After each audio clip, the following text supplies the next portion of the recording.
One of the challenges that companies have, that families have, and that individuals who are in relationship have all the time usually revolves around this one fundamental issue, and that is the way in which you and I communicate with each other. In fact, out of all the experience I've had, I've developed a whole new technology that I'm very passionate about. I call it reality bridging. It's a technology for communication mastery.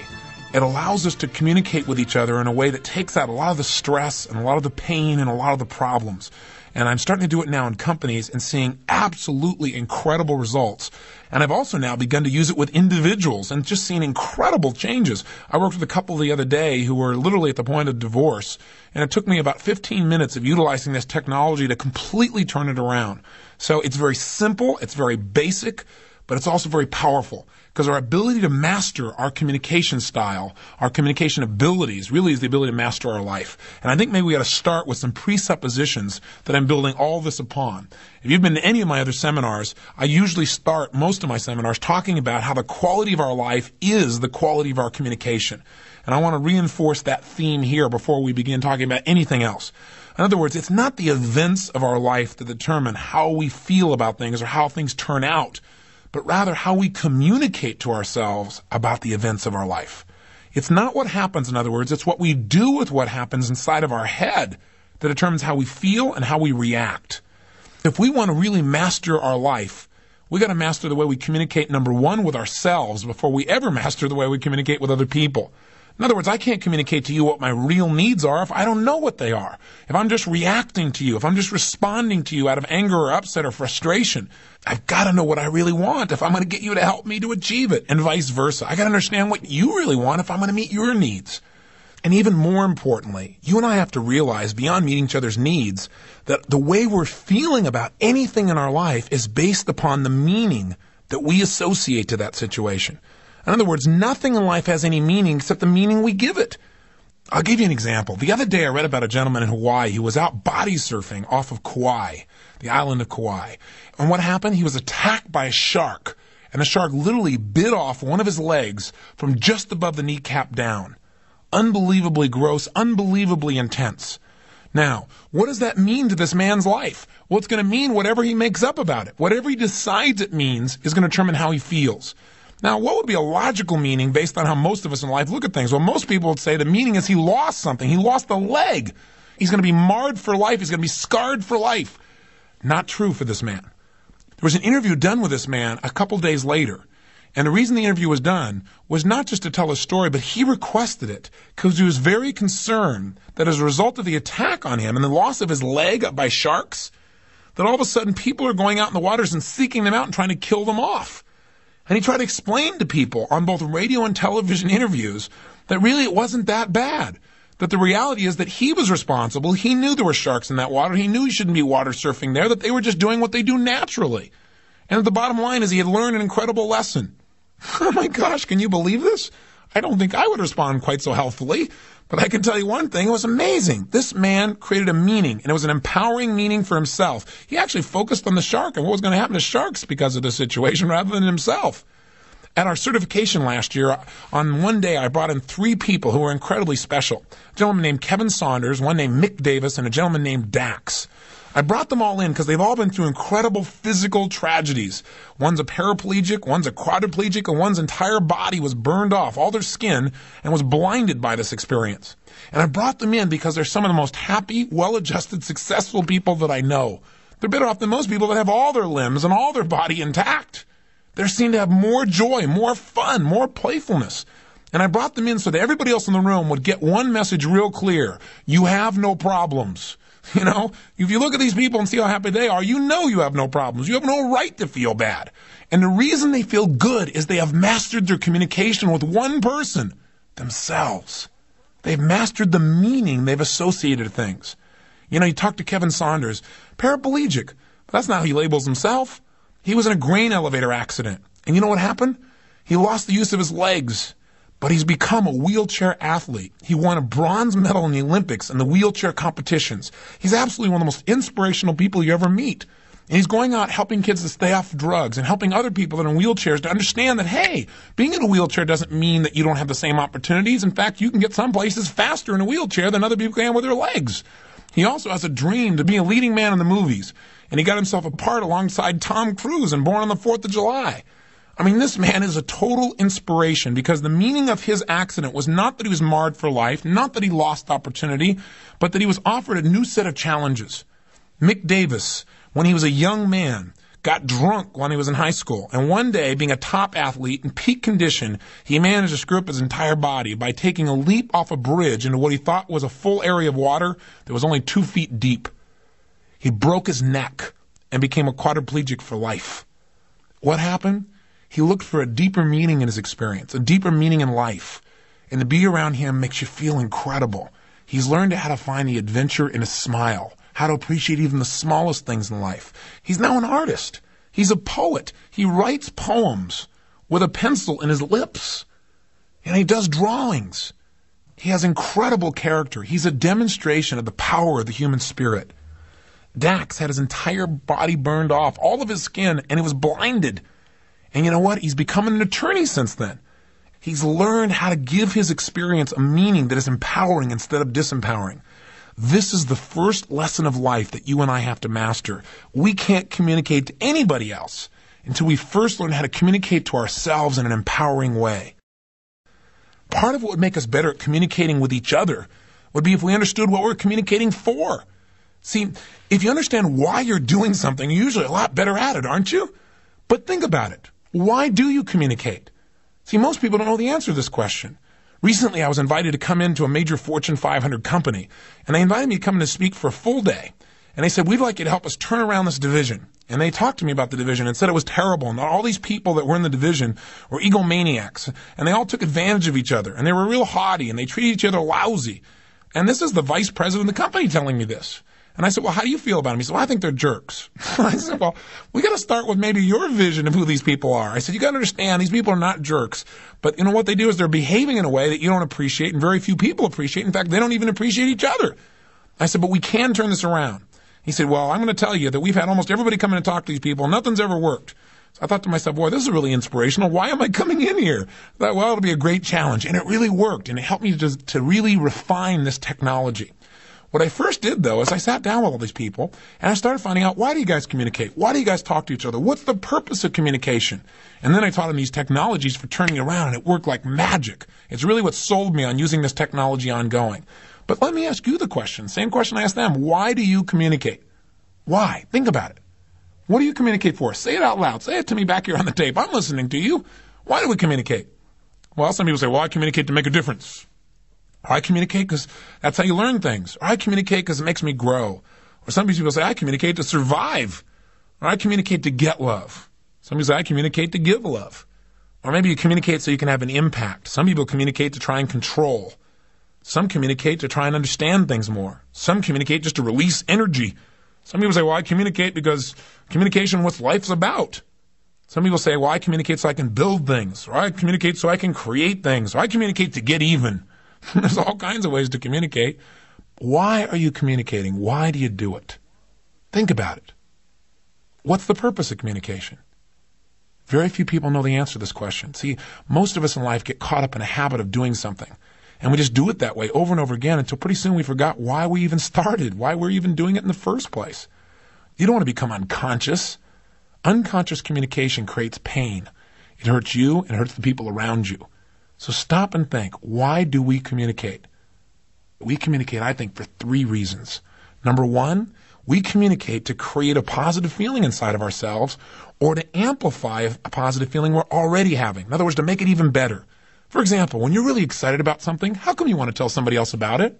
Because in telling somebody else about it makes you feel even better, doesn't it? It expands the feeling. It makes it even stronger usually. That's why you want to go out and share a feeling. The reason you want to share your feelings is to make yourself feel better. That's the number 1 reason, either to feel good right now or to take a good feeling and expand it. The second major reason you communicate is to get rid of negative feelings, to get out of a negative feeling or a negative state. See, why do you go tell someone else how you're feeling? Because you're hoping that, well, in telling them, maybe they'll tell you something back that'll change how you feel.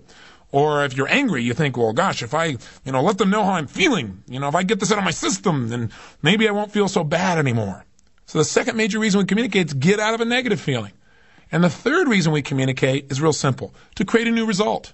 We don't like the way something's happening. We don't want this to happen. We want to change something. Well, how do we get ourselves to change something? We communicate it. We communicate it to ourselves. We communicate it to other people. So the purpose of communication is to create a positive feeling or amplify a positive feeling we're already having, or to get rid of a negative feeling or at least lessen it, or 3, to create a new result.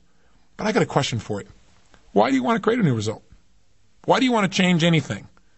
The only reason you want to do anything in your life is because you think if you do that, if you get that sailboat, if you get someone here to start cooperating, you think you'll feel better. Isn't that true? The only reason you try to create new results, to make changes, is to feel good. Why do you want to get out of that negative feeling? Because you want to feel good. In other words, I can take everything you can ever tell me, whether it's you say I communicate to make a difference. Why? Because making a difference makes you what? Feel good. You say I communicate because I want to share this. Why do you want to share it? Because it makes you feel good. So, well, I communicate, in order to contribute. Why do you want to contribute? So you can feel good. I do it to release energy, to get rid of a negative feeling so you could what? Feel good. My question to you is, why do we communicate as human beings? In order to what? Feel good. But the challenge is most of us don't communicate in ways that make us feel good or anybody else. See, Kevin Saunders, Mick Davis, and Dax all know how to communicate to themselves in ways that make them feel good so they can take advantage of their life. You go, yeah, but they're not being very realistic. Neither's that guy with a shark. Oh, yeah? What's realistic? Being stupid? What we have to do is learn to communicate in a way that empowers us to enjoy our life, to take action, to make a difference. And most of us don't communicate to ourselves in a way that makes us feel good. We beat ourselves up. Rarely does that make you change your life and make yourself really do something more effectively. So we've got to learn how to communicate to ourselves first, more effectively. Then we can communicate better to other people. But we got to understand our goal is to make ourselves feel good. Secondly, we got to know that if we're going to communicate well to other people, we can't do that by making them wrong, by attacking them, by telling them how screwed up they are. We've got to make sure that we communicate in a way that creates change, but does it in a way that feels good to that other person as well. Not just in the short term, but in the long term. And we're going to talk about both of these elements. But first, let's understand something else. The first step to being able to communicate more effectively is to really get clear on how to communicate within yourself. I'm going to give you something I call a reality check. It's going to be 7 questions I'm going to teach you to ask yourself, that when you ask these 7 questions, you'll get clear about what things really mean. You'll get clear about what you really want. And then you'll be able to communicate better to the other people instead of just reacting or responding out of stress. But also, I'd like you to consider something else. And I do this with companies, and it works like magic. It's such a simple thing. And it's kind of hard to describe just verbally. You almost have to do it to appreciate it. But let me tell it to you anyway. I teach people that the reason they're not communicating well is because they're in a stressed state. Now, to stay out of a stressed state, you could say, make your life perfect. That's pretty hard to do. Or you could interrupt your pattern.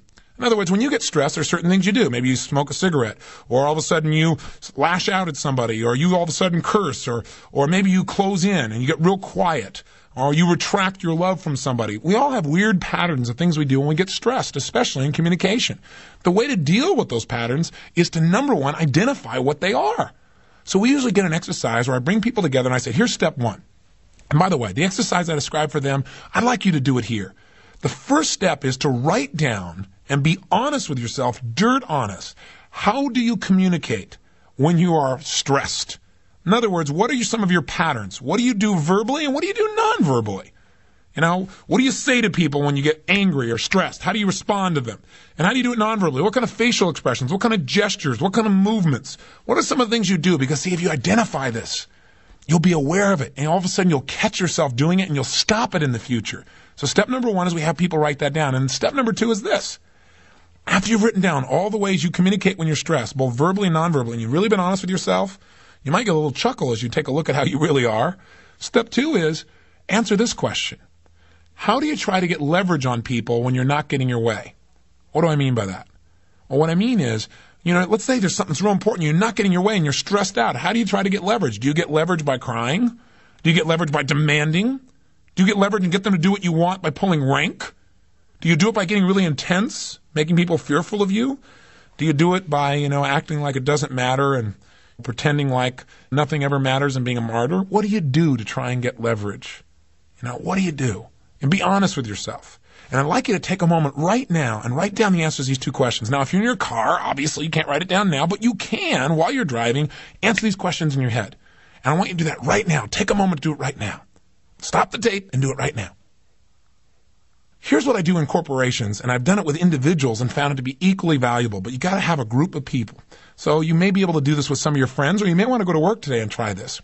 Get a group of people together who are committed to really doing this and say, look, we want to find out how we all communicate when we're stressed so we can support each other and not being so stressed and taking care of each other better and getting the results we're really here for and making the whole process more fun. So you have everybody do what you've done so far. Write down all the ways they communicate verbally and non-verbally when they're stressed. Secondly, have them be honest and write down all the ways they try to get leverage on people when they're not getting what they want. And then thirdly, we ask a third question, and that is, how have you communicated well when you've been stressed? I mean, there have been times when you've been stressed and you did communicate well to other people, haven't there? Where, even though you were stressed, you still cared about other people, you still interacted with them, you kept rapport, you may even think made things work. Model yourself. How did you communicate well in that time? And the last question is, how would you communicate even better in the future if you wanted to? You just get people thinking. See, if you focus on even the most simple question, ask and you shall receive, you'll get a good answer. Now, here's what makes the exercise fun. After they've all done this on paper, we'll get a group of, let's say, 5 people together, and we'll have a person stand up. One of them stands up in front of the group, and we pre-frame everybody and tell them, this must be a fun exercise. You must have fun with this. This cannot be serious. If it is, we will come find you. So the bottom line is you got to play with this, and you're not to make anybody wrong in this process. So the first person gets up, and their goal is to put a very sheepish grin on their face and answer the first question where they say, well, the way I used to communicate when I was stressed was, and they tell everybody. And everybody there kind of grins and laughs and teases and harasses them about it. Then the second question they answer is, well, the way I used to try and get leverage on people when I wasn't getting my way was, and then they tell everybody that with a sheepish grin on their face, and again, everybody teases and harasses them. Then they go to the third question. And the third question here is they'll say, the way I think you guys see me when I'm stressed is. Now, we tell people in this exercise, it might be smart for you to tell people exactly how you think they see you and not to pull any punches, because they probably won't. Because the fourth question you're to ask is, how do you guys see me when I'm stressed? Usually when most of these people get to the third step, they go, I think you guys see me as an absolute jerk. And people start laughing hysterically, and they go, well, now that you mention it, yeah, it does come across that way at times. And what happens is you have people that maybe are angry with each other, but when they see this other person doing a caricature of themselves, talking about how they were being a jerk or ridiculous or dumb or whatever the case may be, laughter comes in. And boy, laughter sure changes human communication. And what also happens is the person finishes the exercise by saying, in the future when I'm stressed, here's how I'm going to communicate to you guys, and I want your help. If you see me not doing this, you have permission to come to me and say, hey, would you communicate the way we talked about in that seminar? And I'd like to have permission that if I'm stressed to come to you and ask for your help. What this creates is a bond. Again, it works with a family as powerfully as it does inside a corporation. And if you really do it all out, and it doesn't take much to do it because it starts to be fun, and when it's fun, people do a lot more of it. What happens is 2 things occur. Number 1, you start identifying your own patterns, and when you start making fun of yourself in those areas, you'll catch yourself in the future, and you'll even laugh at yourself. That'll stop the stress pattern and cause you to communicate so much more effectively that things will really work between you and the people you're talking with. And secondly, you'll catch each other doing this. And we all need a little help because we all get off track. I don't care how great a communicator we are.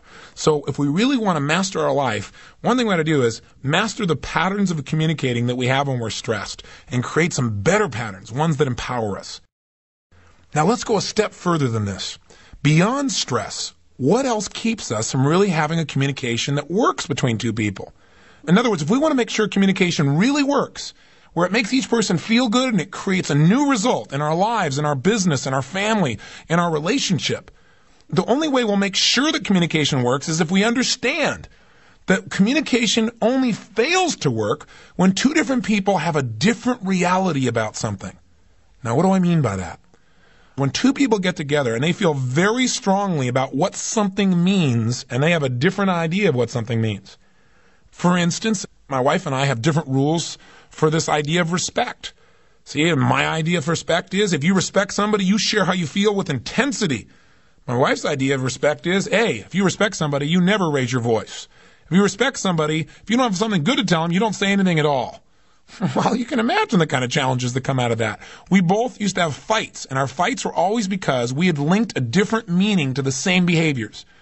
I linked a positive meaning to one behavior, and she linked a negative one. In other words, we held a totally different reality for the same situation. See, some people have managed to lose a leg or an arm or something like that, and they're not upset. Why? because the meaning to them is not loss. Most people's emotion, whatever it is, starts with a sense of loss. They feel like they've lost respect or they've lost love or the person doesn't care as much about them anymore and they have a sense of loss, and they convert that loss into a feeling of being hurt. And then they convert that hurt into anger. And then sometimes they express it and sometimes they keep it in, and eventually for many people this becomes depression because they don't deal with it. Well, most of our losses are made up in our head. It's because the meaning we linked. Hey, this guy who lost his leg by the shark does not have a sense of loss, and he's not depressed, and he's not angry, he's not even hurt, just because he mastered the meaning within himself. But the problem is somebody will get with him and go, what's the matter with you? Have you lost track of reality? What's the matter with you? You lost your leg. And they'll sit there and try and get him to their idea of reality. See, if you've ever had an upset with somebody else, if your communication has ever broken down, it's either because you're just stressed or it's because you and this other person have a different perception of reality in this moment. You have a different meaning you've attached to the same situation. One person thinks doing something is wrong, another person thinks doing it is right. And that is where the communication breaks down. So how do we turn it around? The answer is we build a bridge, what I call a reality bridge. A reality bridge is a way for us to realize that, hey, the reason we're communicating, the reason we're doing this, even though we both have different views on this, is because we want to make life better for each other. We want to make our business better for each other. We want to stay connected. We want to build a bridge that causes us to continue to feel good about each other while we look for a solution that helps us to bridge our realities. How do I take all this verbalization and make it simple? Well, let's start with this. There are a couple of core beliefs that you need to have about other people if you want to communicate well.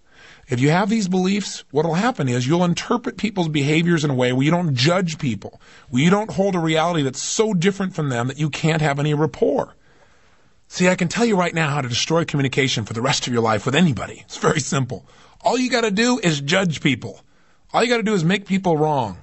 See, here's the cardinal rule that you must never violate if you want a relationship to last, if you want communication to be strong between you and another person. And that is simply this. Never, never, ever question another person's intent.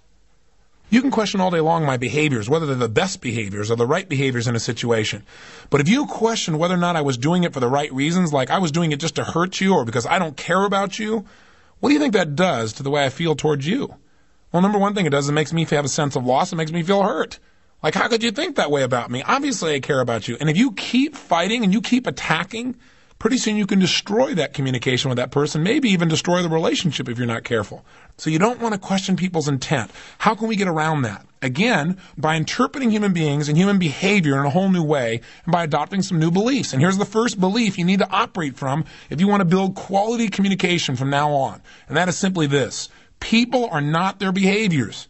See, if somebody does something, it isn't necessarily who they are or what they're about. Have you ever done something yourself where after you did it, you said, I can't believe I said that or I did it? Of course you have. And have you ever done it and been embarrassed? Have you ever said to yourself, gosh, I wish I hadn't said that or treated that person this way. That's not really me. That's not what I'm about. Come on, have you ever done that? I bet you have. And the reality is, you weren't being yourself in that moment. You are not your behaviors, certainly more than your behaviors. You're more than your mind or anything else. And so if you're that way, aren't other people the same? So can't you look at other people and say, I don't like that behavior. But see, if you attack a person individually, you got a problem. Because we all respond to attacks usually by following back with an attack of our own. We defend or we deny or we push back even harder than the person pushed at us. See, if somebody does something that appears to you to be vicious, the first thing you might want to do is use a softer word. Maybe it wasn't vicious, maybe it was unkind. And secondly, that doesn't mean they're an unkind person. That doesn't mean you should make excuses for them or let them continue to do it. But you don't want to judge somebody. Judging someone destroys communication. It breaks down the lines of communication. Nobody wants to be judged, least of all you. So make sure you give to other people what you want. Give people the benefit of the doubt. And know that if they did something that appears to be selfish, it doesn't mean they're selfish. Don't generalize about people or your communication will be destroyed. Secondly, remember the core belief that people are always doing the best they can with the resources they have. Meaning, if this person in front of you is not doing their job and they keep screwing up and you're really upset with them, you need to stop and say, this person's doing the best they can with the resources they have. They're not an unresourceful person. They're probably in an unresourceful state. And it'll help you to remember that what you need to do is change their state and not judge the person. Thirdly, remember the belief that no matter how thin you slice it, there are always two sides. When you're starting to feel really righteous, like you're really judging somebody, like they're really screwing up and you're doing the right things, Remember the phrase, no matter how thin I slice it, there are always two sides. There's another view to this, no matter how strongly you feel. And the major belief I want you to remember is this one. And this is a belief that can instantaneously transform the way you interact and communicate to anyone for the rest of your life, especially in stressful situations. And by the way, it's a belief that comes from a book called A Course in Miracles, which I read years ago. In any human communication, the response you get from someone is either a loving response or a cry for help. Now, I know this sounds a little crazy, especially when somebody comes to you and says things like, "You're really upsetting me," and they scream at you. It's hard for us to stop and say, well, that's a cry for help. But the truth is, if we'll just remember and operate from this belief, it'll really empower us. When people are angry, remember from what we learned about emotions, they're not really angry. What they really are is they have a sense of hurt, and they feel hurt because they have a sense of loss. What you got to realize is when somebody yells or they're upset or they're frustrated, what they're really doing is they're crying out for help. They're saying, "I'm frustrated, I'm upset, I'm hurt, I need some help." And if we hear that, if we really see that someone is crying for help, that they're not angry with us, that they're upset inside, we can communicate back to them in a way that's really more empowering. We won't take it personally. And if you don't take things personally, you're less liable to turn back and attack back. But you know what the problem is? Most of us respond to a cry for help with a cry for help.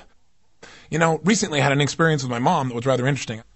The background on the story I should tell you first, I guess, which is, you know, at my household, things are absolutely out of control. We only have a couple hundred calls coming in each day from me at the office. But we've also getting now between 50 and 125 of them at home each day. So obviously I've got my secretaries at the office, and I also have my assistants at home, all trying to flag down all the calls, figure out who it is, and figure out how I can get back to everybody. It's a bit of a challenge, to say the least. Well, in the midst of all this, I guess my mom called a few times, 2 or 3 times, before I got the message. Well, you can imagine by about the 3rd or 4th time, whatever it really was, she got into a rather unique state and left me a message on the machine one night in the middle of the night saying, "My son is not the President of the United States. I would like to speak to him directly instead of these machines and secretaries. If he cares at all, he should call me. Otherwise, I'm not going to talk to him anymore," or something like that. I'm probably paraphrasing. The bottom line is, I got so angry, and I called her up livid. Now, why was I angry? Because the anger came because I said, the meaning of this is she doesn't respect me. How could she question my intent? Remember the thing I said, never to question? How could she question what I'm really about, what I care or not? I mean, think of all the things I do for her, all the things I try and do for her, and all the communication, all that we do. And I got on the phone, and boy, I let her have it. Do you think that made things better? No. What did I do? I responded to her cry for help, saying, "Hey, I want to connect with you, and I'm frustrated, and I'm upset, and I love you, and I need to hear from you."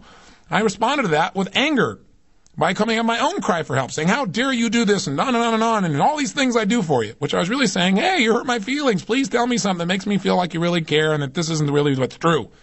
But you know what? Neither one of us figured that out for a few minutes. We just responded back and forth with each other with tons of anger. You know, and that doesn't work. Our relationship didn't get better during those few minutes, but fortunately we love each other and we have a strong enough bridge. What's that? I'm going to talk about that in a moment. Remember I told you this thing was called reality bridging? I'll teach you what the bridge is in a moment. Just a little hook to make sure you're listening. And the bottom line is, we went back to this bridge, this emotional connection that we obviously always have, and we remembered why we're communicating with each other. Why do we communicate? We're communicating because we want to make each other feel good. We want to feel good, and we want the other person to feel good. Why was she calling me originally?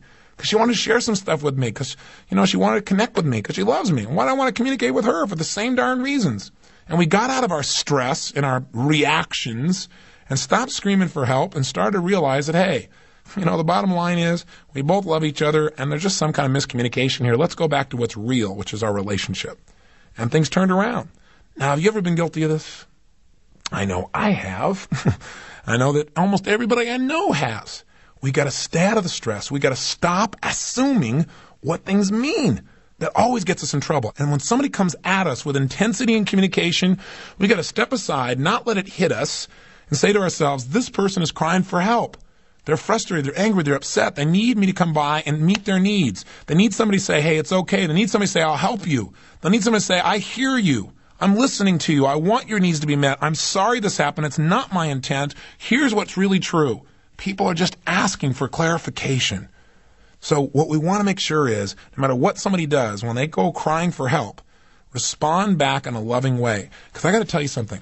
If you respond back to somebody in a warm and loving way, even when they treat you harshly, they'll remember that. They'll remember that even though they were harsh with you, you were warm with them. And in the future, it'll make them treat you better, and it'll create an even deeper bond in your relationship. Now, aren't there people, though, in your life that in spite of your stress, in spite of all the stupid meanings you could make up in your head about things, that somehow through it all, they'll always be your friend, and the upsets will never last long term?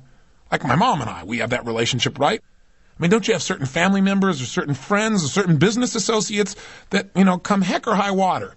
Doesn't matter what happens, you will always come back to that relationship with that person. You'll always make the communication work in the long term.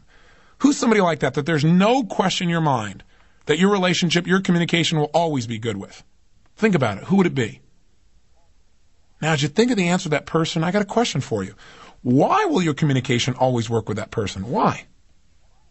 What will make your communication always work with that person? I'll tell you what I think the answer is. You made a decision a long time ago about who that person really is. You decided this is a good person. This is a person who really loves me. This is a person I really love. They would never do anything purposely to take advantage of me, to rip me off, to try and cheat me in some way. They would never do it consciously. And if they did something and it hurt me in some way, it certainly wasn't their intent. In other words, you built a bridge of reality with this person. You decided in your heart who this person was, how they felt about you, and you decided never, ever again to question their intent. That's the critical key to long-term communication working. And if you want communication to work for a lifetime, here's the key. Decide the people around you who they really are, that they really care about you, that they really are committed to you, that you're really committed to them, and don't ever question their intent. You can question their behavior. Say, this didn't feel good to me. But you can't question their intent. Because if you say, hey, I think you did this just to hurt me or rip me off or to take advantage of me, that's when you start wounding people in a way that they'll never forget or may never forget. The truth is we can forget anything. If we can forget where our keys are, we can certainly forget anything. But the bottom line is most people don't try to forget. What most people do is try to hang on to things and feel bad about them for a long time. You don't want to give people ammunition to do that in a way that hurts you and hurts your relationship. You must realize that the way people develop a relationship and maintain a relationship long-term, one where there's great communication, great emotion, great feelings, one that's truly successful, is you have to create a bond. They build a bridge. Because people who have different realities all the time, you're going to get different views of things. Something happens that gets you upset and you have one perception and somebody else has another one. The way you have a relationship that's long-term is you build a permanent bridge between you that says, even if we have two different realities, there's always this connection between us, this connection that we always go back to, an emotional bond, a bridge. And we're going to always come back to that place if we start to get upset with each other. We'll get out of our stress states and remember the connection that's always there. Remember who we really are and what we really mean to each other. See, that's where the bond comes from. That's the bridge. And we got to race back to that bridge when there are problems. Not get caught up in the problem, but come back to our feeling of connection with that person and say, look, I need your help. I have a different view than you do on this one. How can we work this out? See, whenever you try and clarify, instead of making things wrong, you start to build a bridge even stronger. You have to build a bridge so strong that nothing can ever shake it. So sturdy. And that sturdiness comes from just deciding you'll never question this person's intent ever again. You may not like their behavior. You may not like their view. But you'll always know the intent is one to empower you and themselves, that they really care no matter what. That's what makes a relationship last long term. And we've got to do that in business as much as we have to in a one-on-one personal relationship, as much as we do with our children.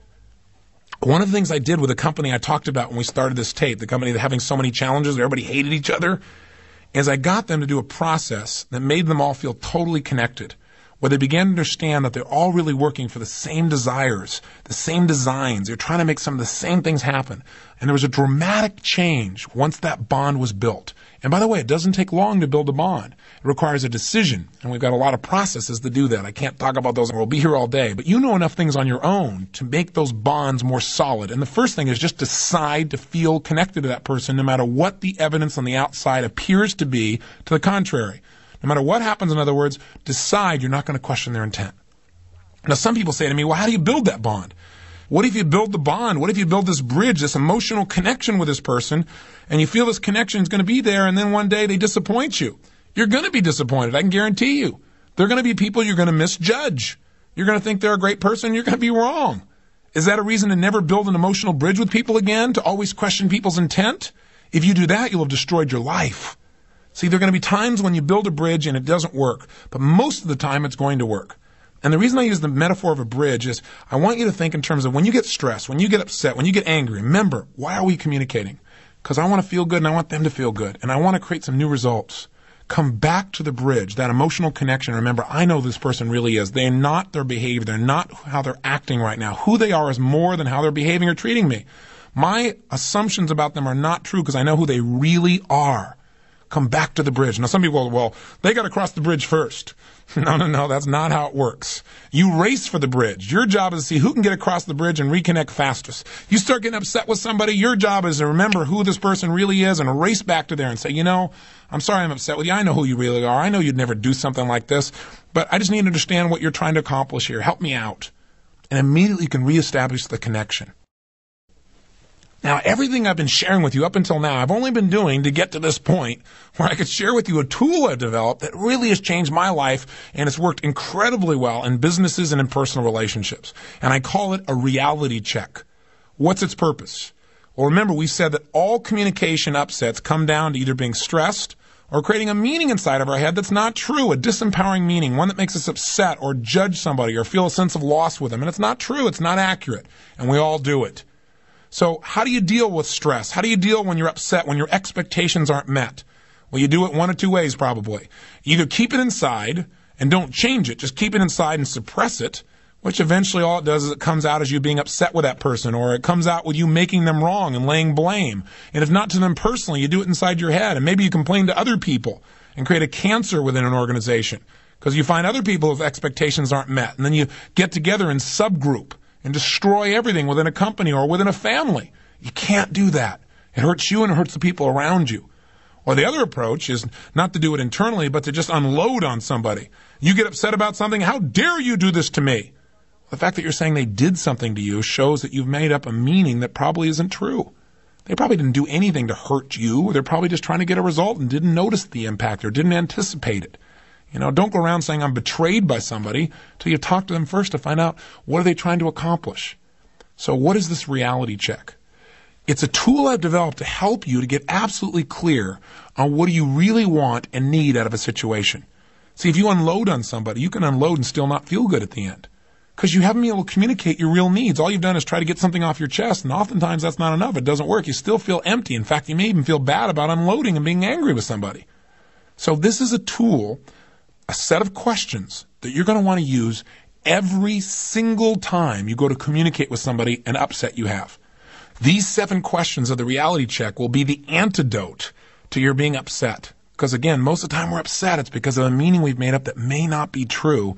And even if it is true, these 7 questions will help you to be able to communicate what do you really need to make things feel good for you. Because again, the purpose of communicating is to feel good.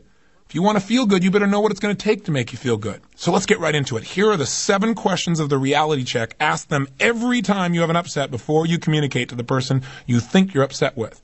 Question number 1. Am I willing to learn something valuable from this? And am I willing to do something right now to make this better? The first question you want to do, let's say you're really upset. Somebody does something, you say, that makes me so angry. I'm so upset with this person. First thing you want to do is do a reality check.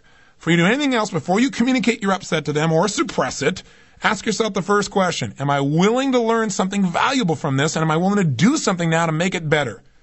A sub-question of that you might want to ask if you're still upset is, will making this person wrong make them want to help me to make things better? I doubt it. The second question is simply this. What is it that's really upsetting me in this situation? In other words, ask the question, what is the specific meaning that I've linked to this? And a way to get this out of your head is to say the phrase, the meaning I link to this situation is blank. Let me give you an example of how I first came up with these questions to be able to change the way I felt, which is really their purpose, and allow me to communicate my needs more effectively. One night, I was with a group of my partners, and we were working on solutions to helping corporations and individuals to really communicate more effectively. And that's where a lot of this reality bridging technology came out of. And I got on a roll, and my brain started floating out all these ideas and strategies and questions and answers, and I started going like crazy. And they put on these tape recorders, and by the time I was done, 2.5 hours later, we all agreed, boy, we have really got something here. This is invaluable. This will really work. So I turned to one of my assistants in the room, and I said, now what I need you to do is get this transcribed tomorrow morning because I'm going to be in seminar all day. And the following morning, I need to be able to teach this stuff. So I need to have an outline based on all this stuff. And I don't remember it all unless I get to see it again. So I said, whatever it takes, tomorrow morning, you make sure you get this done, or you come see me if there's any problem. She said, okay, no problem. Well, the next day I got up and did my seminar. Well, I finished the seminar that night about 7 o'clock at night. I was pretty tired and exhausted. I'd been going for about 3 straight weeks without a break, and I knew how to get up the next morning and crank. And I knew it was all new material, and I was going to assimilate it that night. And I knew I was going to be up pretty late as it was. So I wasn't in the best of states to start with. Well, then I couldn't find this lady who was supposed to give me this material. So I'm looking for her, and I finally went up to one of the other secretaries and some assistants there, and I said, hey, where's this person? I said, I need to get my notes from that dictation I did last night. And they said, well, haven't you heard? I said, heard what? They said, well, it didn't get done. I said, what? They said, well, it didn't get done. I don't know what it was, but, it just didn't work out. I said, didn't work out? I said, I told her no matter what to make sure she communicated to me. And they said, chance to manage your state. And I thought, chance to manage your physiology, right? I was pretty upset. You ever had somebody do that with you? I said, I was managing my state at 3 o'clock in the morning when you guys were sleeping. I said, I need this thing. I can't believe it didn't get done. And I was really upset. But I didn't communicate it. I kept it inside. So I went into a meeting about an hour later, and there was this assistant of mine. Hadn't done the job. And I thought to myself, okay, I'm going to use what I remember from the night before. And you know what? It didn't work. That's why I changed the technology, because I found out in the most intense situations it didn't work. It didn't work for me, so it's probably not going to work for anybody else. So the benefit of that situation is I found a new way of communicating, and I came up with some of these questions. And the first question was, hey, I'm upset right now, but that's not making it better. Am I willing to learn something right now that's valuable, and am I willing to do something now to make this better? My answer was yes. Will making this person wrong make them want to help me or make me a better person? The answer is obviously no. So I went to my second question. What is it that's really upsetting me in a situation? What's the specific meaning I link to this? So I said, well, the meaning I link to this is this person doesn't care as much as I do. The meaning I link to this is I can't count on them. The meaning I link to this is they made a commitment to me and they broke their word. The meaning I link to this is I'm going to be up all night now. I mean, literally 3 or 4 in the morning because I got to start all over. The meaning I link to this is I've lost all that material I created and I whipped myself into a frenzy. Now, by the way, what I've discovered by teaching this process is that when people are upset, they haven't usually just linked one meaning. They've stacked a bunch of negative meanings to get upset. Think about it for yourself. Has that been true? When you try these questions, I think you're going to find it is. So then I went to question number 3. Could this be a misperception or a misinterpretation on my part? Well, probably not, but anything's possible. Question number 3 also I've added is, do I have all the information possible in order for me to know absolutely exactly what this really means? Obviously, I've designed the question so that you'll say no. And the answer is no. I don't know all the possible information to know exactly what this means. All of a sudden, I'm not feeling so certain about my upset. All of a sudden, I'm starting to say, well, it's possible it's a misperception. I can't be so upset when I'm saying it's possible I'm misperceiving this. 4th question, what else could this mean? Remember, upsets come out of the meaning we create. So what we need to do is say, okay, if it's possible this is a misperception, if it's possible it's a misinterpretation, if I don't have all the information possible, what else could this mean? And you know what? When you answer question 4, it's real important that you come up with some new meanings that are more empowering. Maybe some things you hadn't thought of before. And these will help change your state, change the way you feel, and therefore you'll communicate better to somebody. You won't go out making them wrong. Because we've all had times when we went and said, you did this, and that means this, and found out we were wrong. And then we feel pretty sheepish and pretty silly. So what else could this mean? And, I taught this to a group of people. One of my own ADLs said to me, why don't you make it so the person has to come up with one more positive meaning than they'd made up in negative meanings in question number 2. So I thought that's a good idea. So that's what I did. Well, what else could this mean? Well, it could mean that, not that she doesn't care, not that she isn't committed, but maybe what it means is maybe I've overloaded her. Maybe what it means is I've given her way too much to do. Maybe what it means is she really did try to do this and I just don't know something. Something else intervened. Maybe it means that the tape didn't work. Maybe she hired somebody to do it and they didn't do the job and she didn't find out in time. Maybe it really is done and I just don't know it because I haven't talked to her yet. Though that's even possible, I guess. Maybe those other girls were wrong. Maybe I misinterpreted what they said.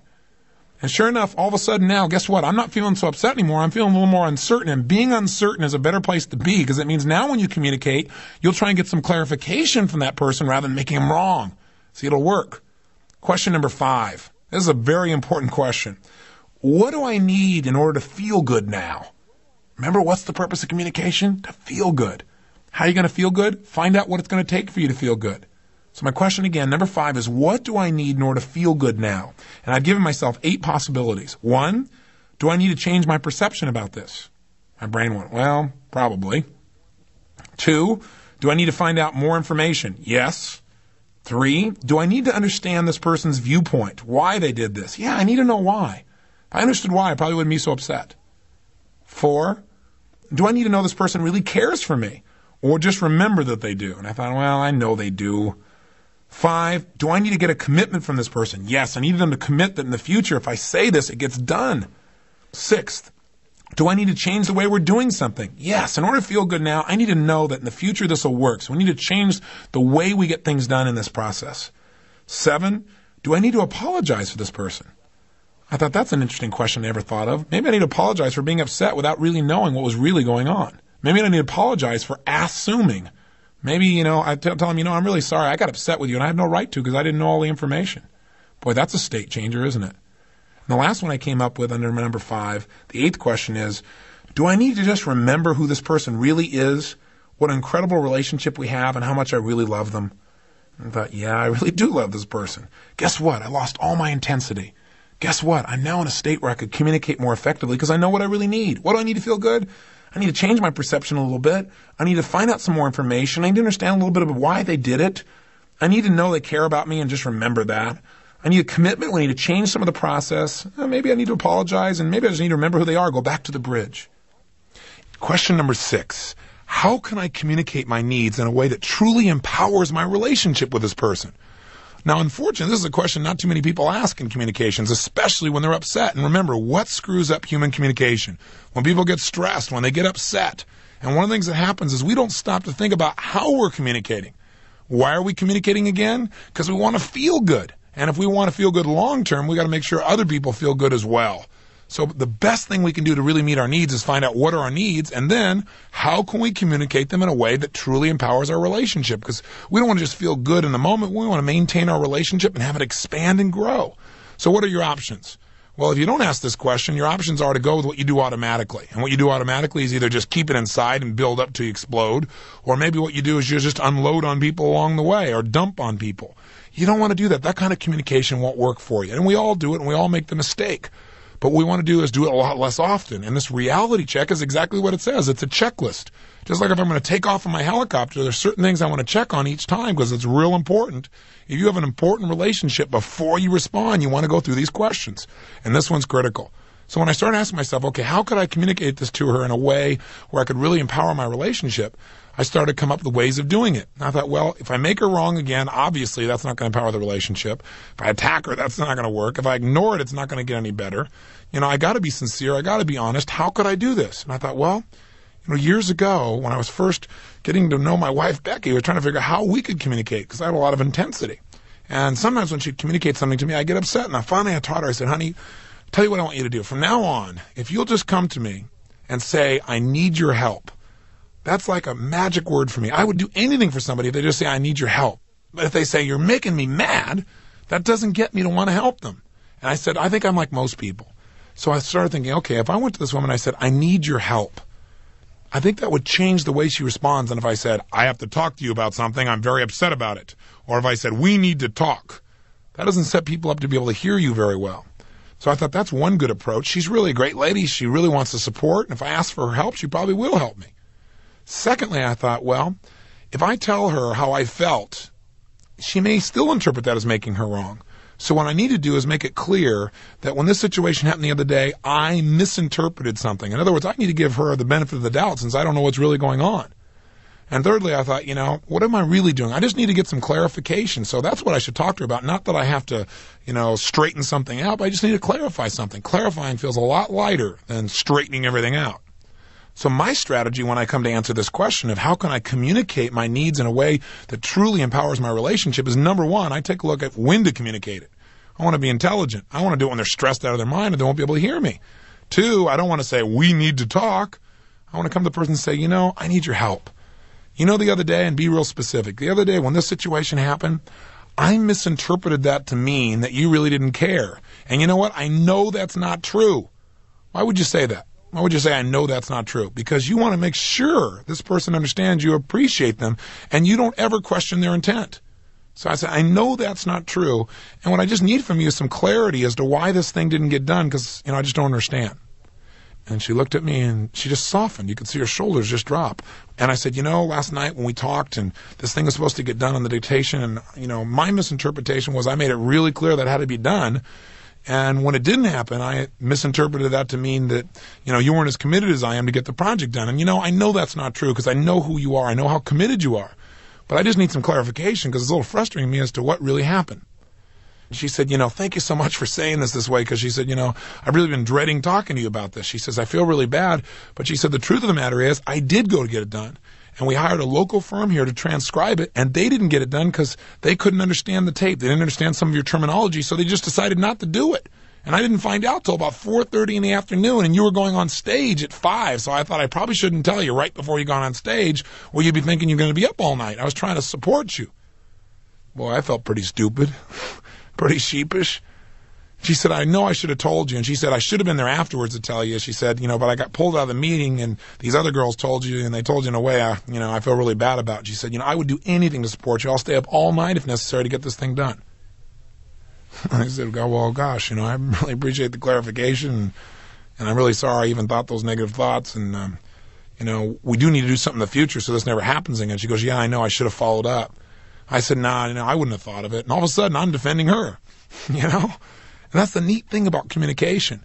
See, what I found what most people do is when most people get communicated to, like if you come to most people and say, I'm concerned about this, or I need your help, or worse, you screwed up here, what most people do is either deny it, or they justify it and saying, well, it wasn't my fault, or they blame you for it. They turn around and say, it's your fault, you didn't communicate it strongly enough. Do any one of these three approaches really work? See, most of us in life, we just want somebody to take responsibility. If they take responsibility, we won't be hard on them at all. It's just like, do you remember years ago when Richard Nixon did not take any responsibility for Watergate? How many years did people stay upset with him? Or Ronald Reagan for the first, almost 6 months to a year after the Iran-Contra affair, till finally he got on national television and said, I didn't make the decisions, but I am captain of the ship. I am responsible. And all the heat came off of him. Or John F. Kennedy, who did it immediately after the Bay of the Pigs, where he got up and said, you know what? I'm responsible. We screwed up. It's like people got off his case immediately. But what most people do is if somebody comes to you and says, I need your help, or I'm upset with you, or they try to communicate, if you try and defend, if you try and justify or blame them, it's just going to get into something terrible. Instead, allow for the possibility that what you did had a negative impact on them, even though it wasn't your intent. And apologize for that impact. That really will allow people to say, listen, I'm really sorry this affected you this way. It certainly wasn't my intent. Let me tell you what I'd be willing to do to make it work for you because I'm committed to supporting you. People can hear that. That's all part of answering this question. How can I communicate in a way that really empowers my relationship? Communicate what you need by asking for clarification and asking for help. And here's the final question. Question number 7. And by the way, it's one of my favorite questions in life. I ask this all the time. It's the foundation to really staying happy in your life and finding value in anything. And that is, what's great about this? I asked myself, what's really great about this situation? I thought, well, what's great about it is, sometimes my brain goes, nothing. But I said, well, what could be great about this if I wanted something to be great about it?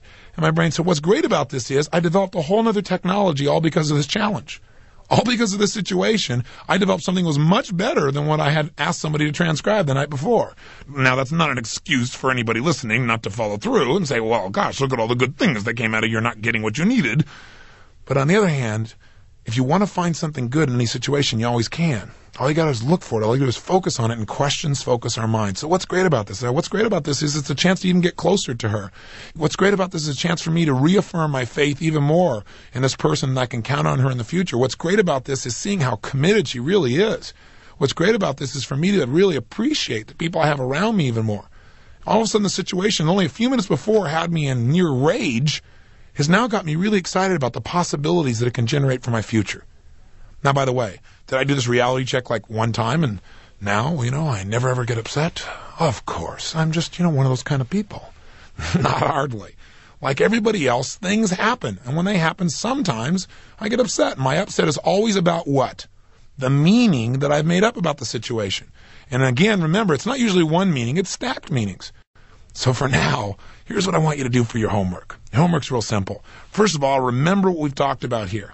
that really the mastery of life is the mastery of meaning, mastering the way you communicate to yourself about what things mean, and make sure before you communicate to anybody else, communicate better to yourself. At least find out what your needs are and allow for the possibility that as certain as you are about something and what it means, that there may be another possibility that's not so painful and one that doesn't make others wrong. If you can just get in the habit of that, it can change your life. And most importantly, let's never question the intent of those people that we've created a bridge with. Once we decide who that person is, we're not going to question what their intent is. They may have behavior we don't like, but we don't ever question the essence of our relationship. That's so important to long-term success in any kind of communication, whether it be business or personal, that's going to last. So what I'd like you to do is simple. I'd like you to take out your journal, and I want you to come up with 2 issues you've had in your personal life with other people. Now, when I say issues, it may not be a big issue. It may have just been something that made you a little bit angry or a little bit upset or a little frustrated with somebody, or maybe it was real angry or real upset. Maybe you've gotten resentful about it. And what I'd like you to do is, in writing, do the reality check on each one of these one at a time. In other words, run through the 7 questions and write down the answers. The reason is, in writing it down, it'll be much more clear to you, seeing those ideas right there in front of you. And also, hey, look, I know you don't know these 7 questions yet. You don't know the reality check. You've only heard it a few times. That's why I try to give you 2 or 3 examples for repetition's sake. But in writing down the questions and the answers, you'll start to memorize the 7 questions. They'll start to become part of you. And once you've done that with 2 issues in your personal life, I'd like you to do it with 2 business areas. That is, think of maybe an issue you've had with your boss or a coworker. And again, issue may be too strong a word for you, but an upset or a frustration or something that just confused you. You don't know why it happened. And run through the reality check. When you're done with that, your 3rd step is go communicate in a way that makes this person feel appreciated, not judged, and ask for their help. Tell them how you may have misinterpreted something and you just like some clarification, and would they please help you? I think if you do that, you're going to find out. You'll be able to create the bond that's really most important, and you'll find a whole new way of breaking through in communication.